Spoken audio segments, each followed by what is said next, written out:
বুঝলে ভালো, না বুঝলে তো কিছুই না।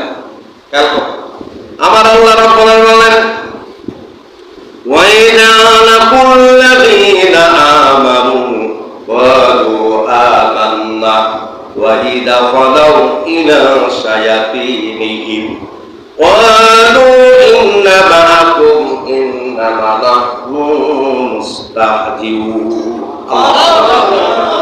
মারাত্মক কথা। وَإِذَا لَقُوا الَّذِينَ, যখন তারা বলবেন, وَإِذَا لَقُوا الَّذِينَ, আর যখন তারা তাদের কাছে বলবে আমানু, আমি ঈমান করেছি, ক্বালু আমান্না, ওই সমস্ত কাফির মুশরিকরা আমার নবীর সাহাবাদের সামনে বলেছিল আমরা ঈমান করেছি, আমরা ঈমানদার, আমরা মুমিন, আমরা পরহেজগার, আমরা খোদার সন্তুষ্টির মধ্যে আছি। আবার যখন কাফির মুশরিকদের সঙ্গে দেখা হবে তারা বলবে আমরা ঈমান করি না। তাহলে যারা সকালবেলা মসজিদের ভিত্তি উদ্বোধন করে, সন্ধ্যাবেলা মন্দির উদ্বোধন করে,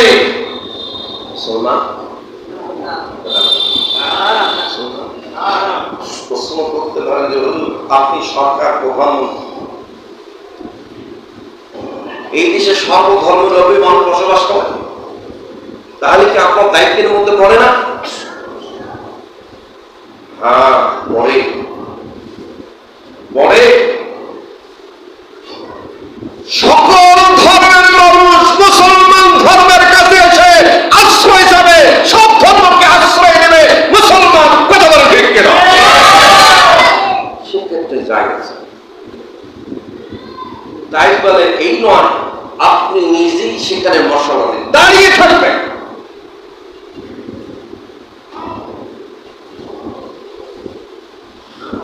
মাসালাটাকে বুঝতে পারছি? কথা বলে বুঝতে পারছি?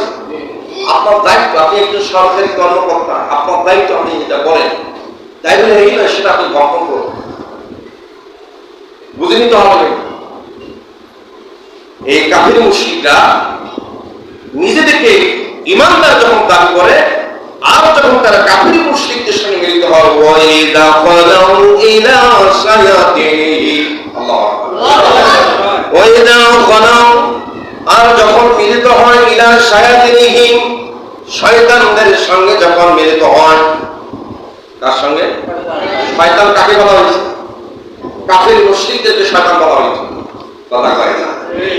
আরে ভাই কথা কন, কাকে বলা হয়েছে? কাফির মুশরিক।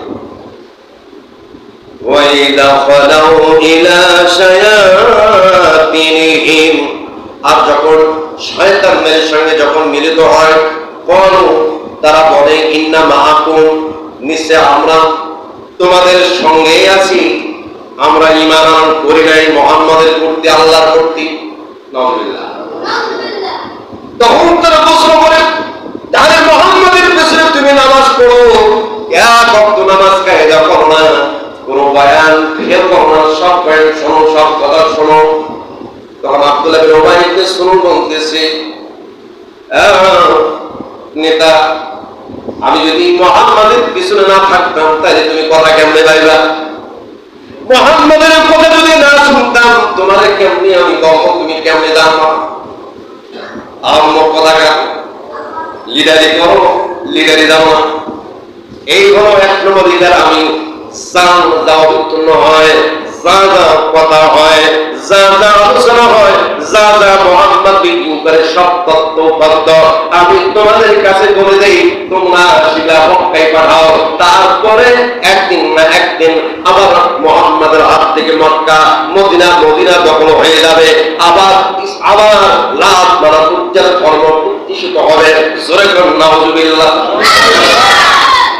কথা কি বুঝে গেছে?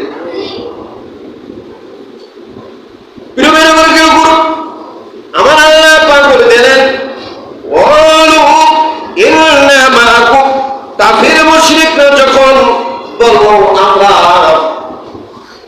তোমাদের সঙ্গে আছি, ইন্নামা নাহনু মুস্তাহজিউন, মূলত আমরা তাদেরকে আয়াস করি, আমরা তাদেরকে কথা দেই, আমরা তাদেরকে উপহাস করি।